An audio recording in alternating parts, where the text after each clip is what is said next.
Olá! Vamos à terceira parte do meu testemunho.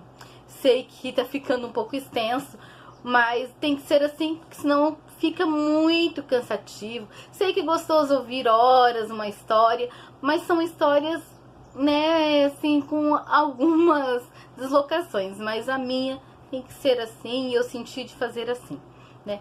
Então eu vou retornar agora à terceira parte do meu testemunho, que é quando eu recebi a alta da UTI. Mas aqui eu vou fazer uma ressalva. Eu fui operada, na realidade, novamente pela segunda vez, lá em Três Passos, no dia 13 de dezembro e não no dia 17. No dia 18, né, eu saí da UTI. Então, no dia 17 foi o milagre do estômago, quando eu tomei a água e a arrotei, né? E no dia 18, às 10h30 da manhã, eu recebi alta e vim pro quarto. Então eu fiquei dia 18, a metade do dia no quarto. No dia 19 eu passei por uma tribulação muito grande dentro do quarto, com uma menina que tinha se envolvido em bebedeira, brigado, se cortado inteira. Tava bêbada, quase derrubou várias vezes o equipamento que segurava o soro dela em cima de mim, e eu não podia correr esse risco, né? Teve uma mulher que quebrou só o braço e era um entra e sai de gente dentro daquele hospital, daquele quarto de hospital. Um calor surreal, não dava para aguentar, né? E eu não podia ter distração nenhuma, não podia ter um celular, eu não podia ter um notebook, não podia ter uma televisão, porque eu tinha que ficar numa certa posição e eu não conseguia também me mexer, né? Eu não tinha condições físicas de segurar nenhum desses equipamentos. E para piorar, no dia 19, as minhas costas estavam doendo muito e estava queimando muito, porque sempre na mesma posição, aqueles colchões de espuma, muito calor. Até que conseguiram para mim no dia 20 um colchão daqueles de água e colocaram daí embaixo de mim para que eu pudesse, né, ter mais conforto. Graças a Deus, né, isso aconteceu. Apesar dele ser de plástico, mas como tinha água, quando eu me movimentava, a água refrescava, né, e mais o ventilador que ficava sempre em cima de mim, isso ajudou muito. No dia 20, o médico disse que eu tinha que começar a me esforçar a tomar alguma coisa, porque senão eu não receberia alta. Então, no dia 20 de manhã, eu já fui introduzida à dieta líquida, mais líquida mesmo, né? Me trouxeram logo de manhã um chá, nem sei o gosto que tinha aquilo, sei que era quase transparente, mas era um chá, né? Aí, ao meio-dia, me trouxeram o que eu costumava dizer que era água suja, porque pegava uma sopa, coava ela inteirinha, acho que umas 10 vezes, porque era só líquido mesmo, né? Mas era tão gostoso, tão saboroso, né? Uma delícia aquilo, porque fazia quanto tempo já que eu não comia? Mais de 30 dias, né? E por fim, né, no outro dia, já no dia 21, começaram a me servir um iogurte muito ralo, muito líquido. E eu não bebo leite, mas aquele iogurte descia, porque fazia tanto tempo que eu não sentia um gostinho diferente, né? E também gelatina, uma gelatina que no começo, como eu ainda não tinha paladar, eu comia ela muito bem, obrigada. Mas já na quinta gelatina, né, que era de 2 em 2 horas, era me servido uma gelatina, já na quinta gelatina eu já não suportava mais. Aquilo pra mim não descia. No dia 22 eu tomei o café da manhã, que foi o chá e a gelatina. Já na hora do almoço, que seria o líquido e mais uma gelatina, a gelatina não desceu. Pensa numa gelatina ruim, gente. Vocês nunca comeram uma gelatina ruim, vocês não imaginam o que é uma gelatina ruim. Terrível. Mas graças a Deus, porque eu já estava podendo comer a gelatina e aquele caldo. Eu comia aquele caldo como se fosse a 8ª maravilha do mundo. Aquilo era muito bom, eu esperava ansiosa pelo aquele caldo. E no dia 22 aconteceu um fato muito gostoso comigo. Um fato assim, surpreendente. No dia 22, depois do almoço, eu senti vontade de ler a Bíblia. Lembra da passagem que eu li no começo? Pois então, eu senti vontade de ler a Bíblia. Eu senti muita vontade de ler a Bíblia. Só que eu não tinha forças para segurar, porque a minha Bíblia era grande. Não é grande de tamanho, mas grande de espessura, muito pesada. E eu tentei 2 vezes, não consegui. Na terceira vez eu pedi para que a minha mãe colocasse a mesinha, a qual ela se alimentava ali perto de mim, e colocasse. Daí porque eu já podia erguer um pouquinho a minha cama, pouquinha coisa, mas já podia. Coloquei e abri a Bíblia. Quando eu abri a Bíblia, caiu em Daniel, né, 4:30. Nabucodonosor. Como que é? A queda de Nabucodonosor. Meu Deus, mas por que eu tenho que ler isso? E comecei a ler e fui com a minha querida pequena soberba e disse, mas isso não é pra mim. Fechei a Bíblia. Fechei, pedi pra minha mãe guardar, ela perguntou o que foi, eu falei assim, eu não consigo ler. Tá. Eu peguei e adormeci. Eu dormia muito por causa dos medicamentos. Acordei novamente, lá pelas 4 horas da tarde, 4 e pouco da tarde. E resolvi ler novamente a Bíblia. Eu senti que eu tinha que ler a Bíblia. Eu novamente abri a Bíblia. E por incrível que pareça, caiu novamente Daniel 4:30.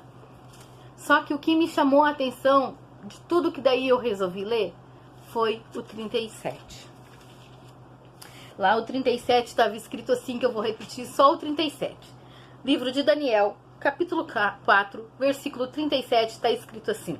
Agora, pois eu, Nabucodonosor, louvo, exalço e glorifico ao Rei do céu, porque todas as suas obras são verdadeiras, e os seus caminhos justos, e pode humilhar os que andam em soberba.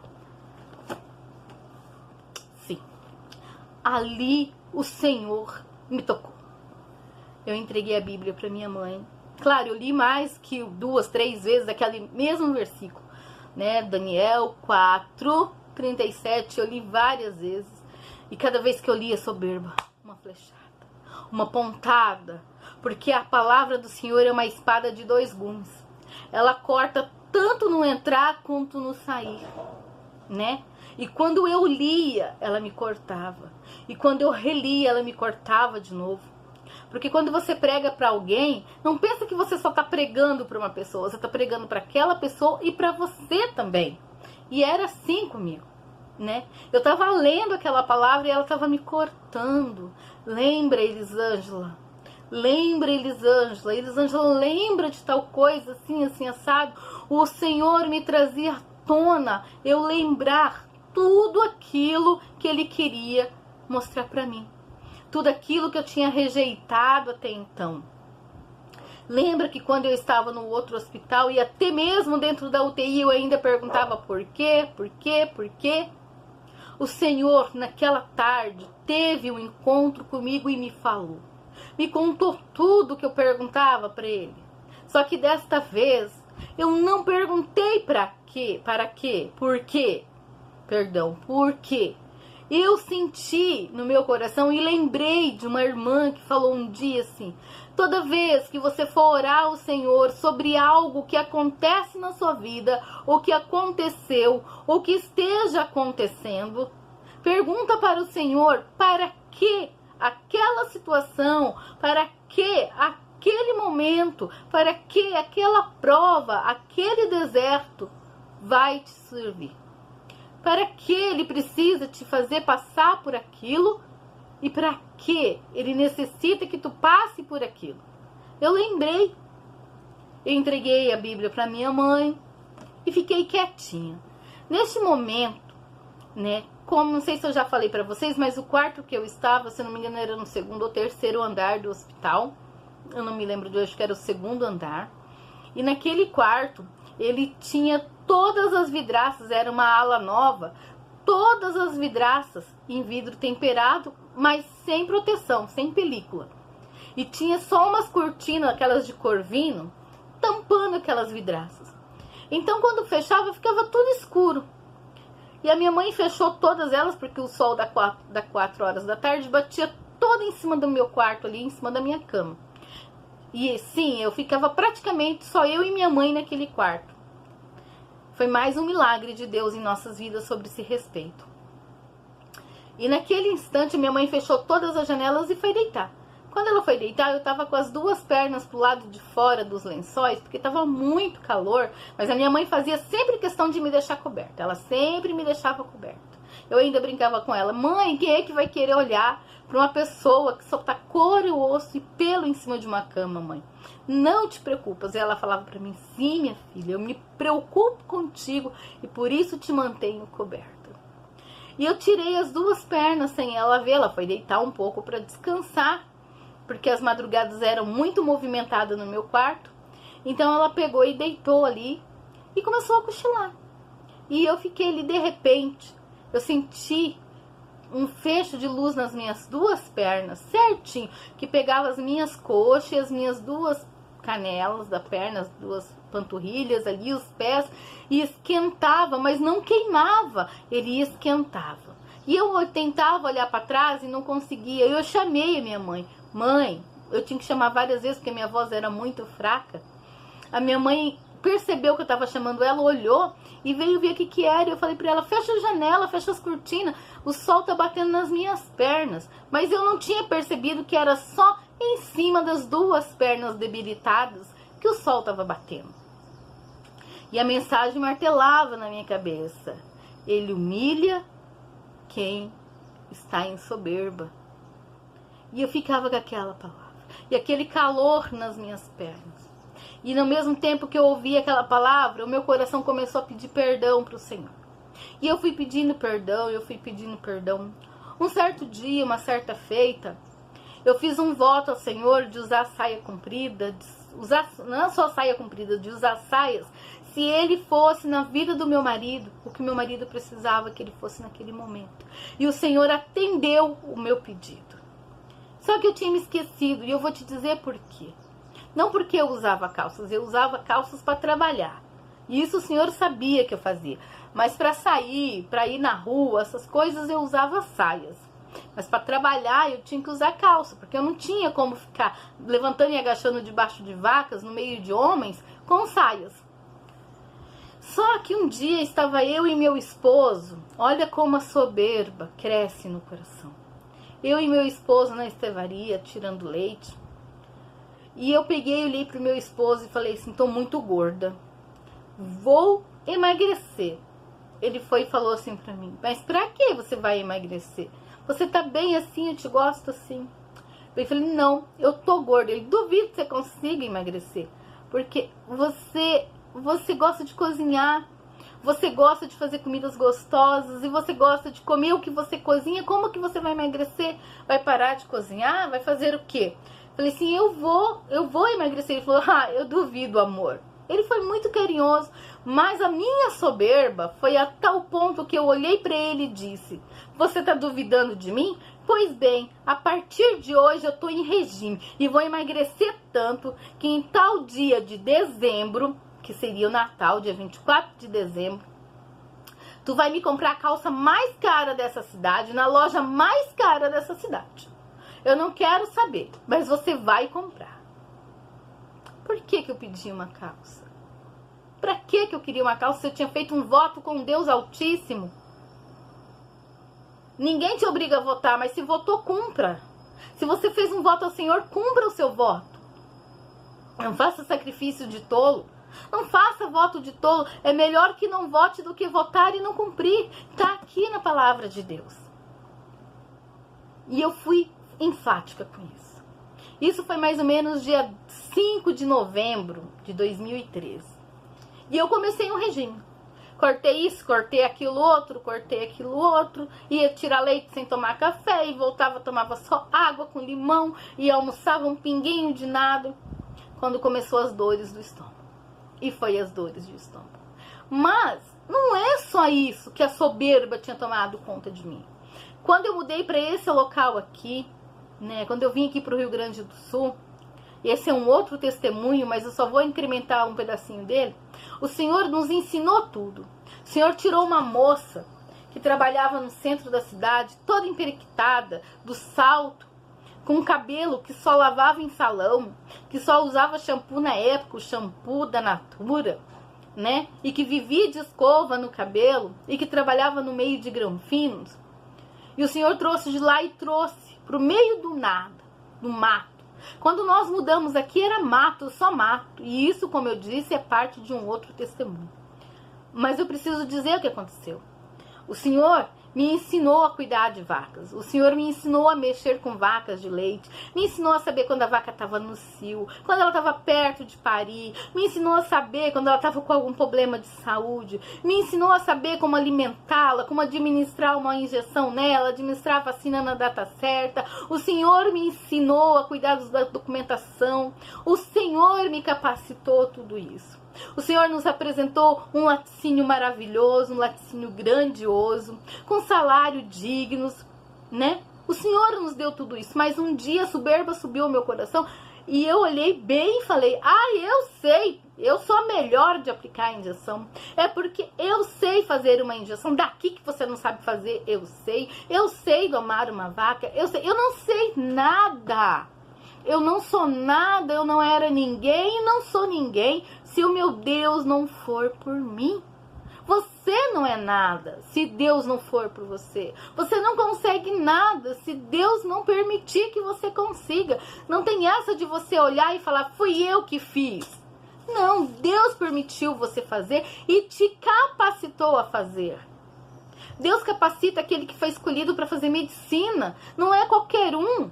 Não é qualquer um que passa para medicina. Não adianta querer ser médico se não for o dom que Deus escolheu para ti.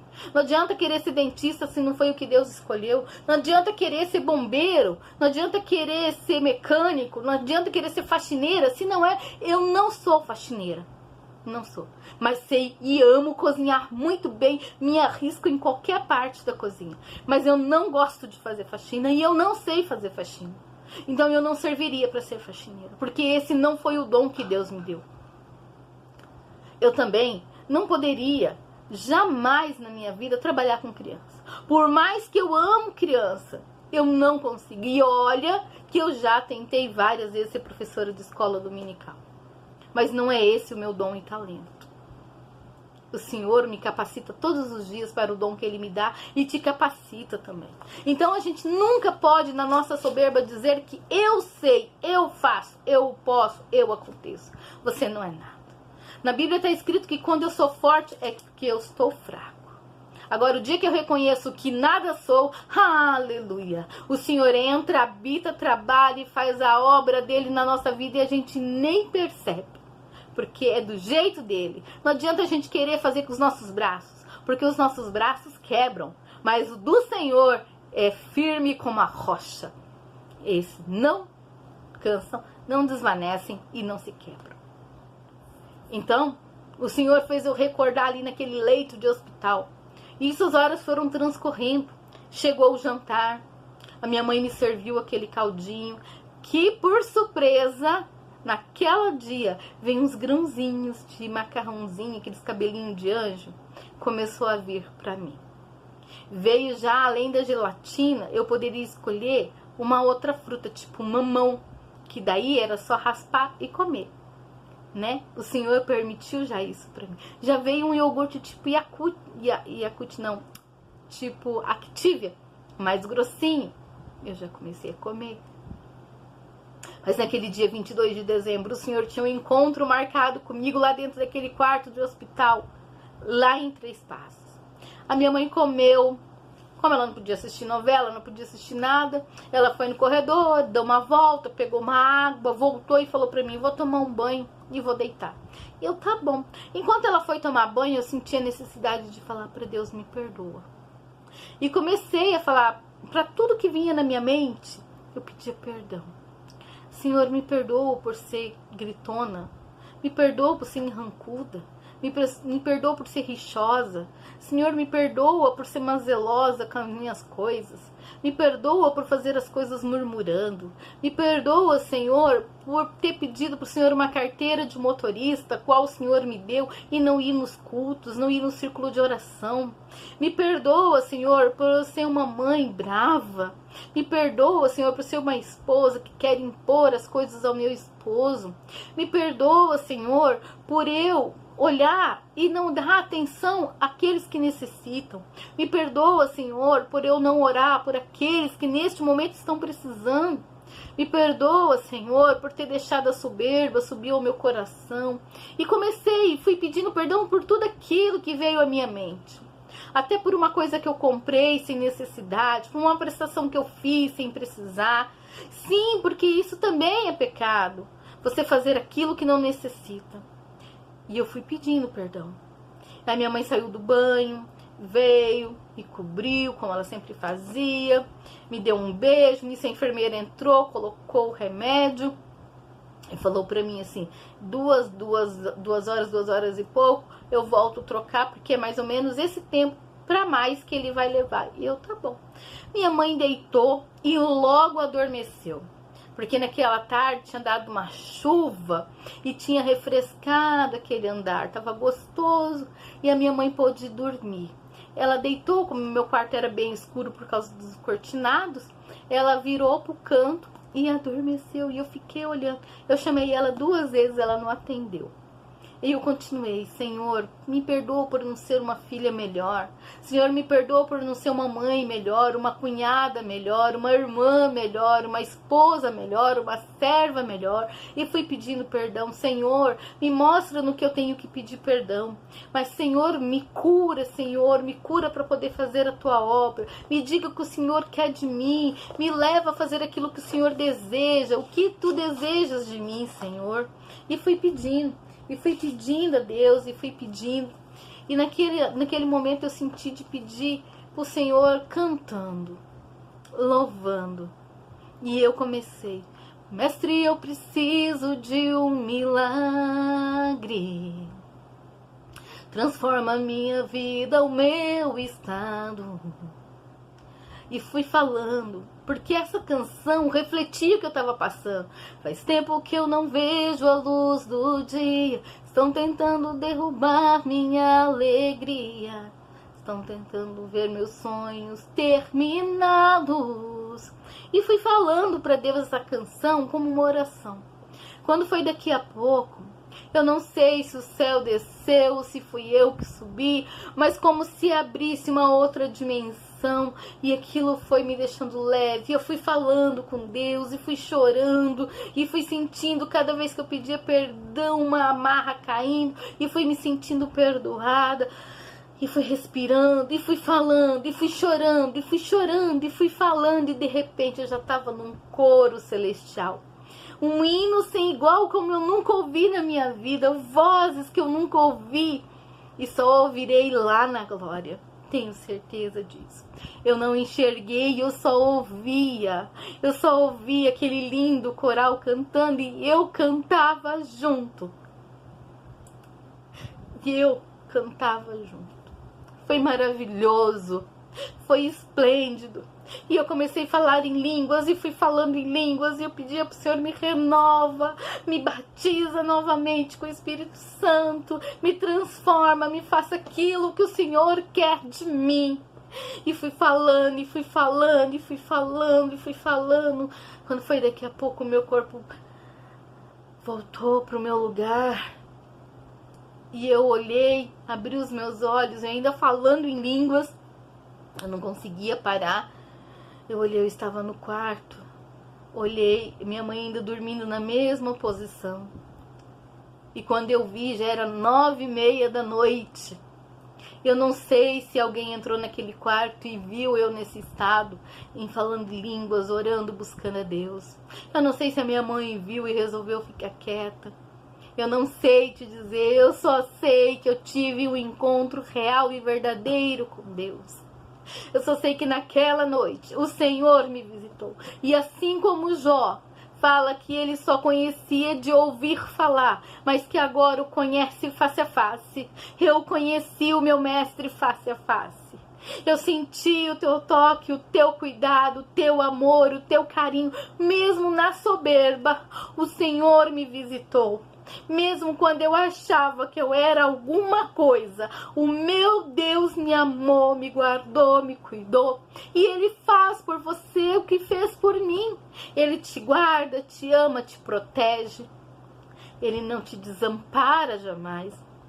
Ele está sempre de mãos estendidas para você. Basta você buscar e o aceitar. Basta você pedir renovo. Basta você pedir para Ele restauração. E eu dormi aquela noite que eu não vi as enfermeiras trocando os meus soros. E a minha mãe disse que foram 3 trocas, porque eu tomava 3 tipos de antibióticos. E eu dormi como se... Fazia muito tempo que eu não dormia. Não precisei pedir calmante para aquela noite. Acordei no outro dia com fome. Comi aquela gelatina, comi aquele iogurte gostoso. Consegui, sabe, relaxar durante o banho, porque eu tomava banho na cama. Foi uma delícia aquele banho. Nossa, eu comecei a sorrir. Me perguntaram o que tinha acontecido e eu falava: Jesus, é só Deus. Só Deus pode te dizer o que me aconteceu. Então, quando o Senhor quer, Ele pega aquele que se acha grande e faz pequeno, para que ele saiba que para crescer ele tem que diminuir. E eu cresci diminuindo e apareci desaparecendo, porque só o Senhor, na minha fraqueza, Ele se aperfeiçoou. O amor dele em mim se aperfeiçoou ali naquela fraqueza. E aqui eu paro mais um capítulo desse testemunho. E o próximo será o penúltimo, porque o último ainda tem que ser contado. A cada dia é um testemunho novo. Então, eu te convido mais uma vez, compartilhe esse testemunho. Como eu disse, eu estou fazendo a playlist. Todos os vídeos também estão numa playlist. Convide alguém para assistir, para ouvir, para ver o que Deus faz, do que o Senhor me livrou. E nesse próximo testemunho eu vou contar, resumido, algumas coisas que aconteceram durante esse tempo de internação. Vou contar o que Deus fez por completo e vou resumir como eu estou. Aguardo vocês no próximo capítulo desse testemunho. Obrigado pela sua companhia e que Deus abençoe você e que eu possa ser instrumento na tua vida e que meu testemunho seja chave de bênção para a tua vida. Compartilhe, divulgue, eu agradeço. Beijo no seu coração. Até o próximo vídeo.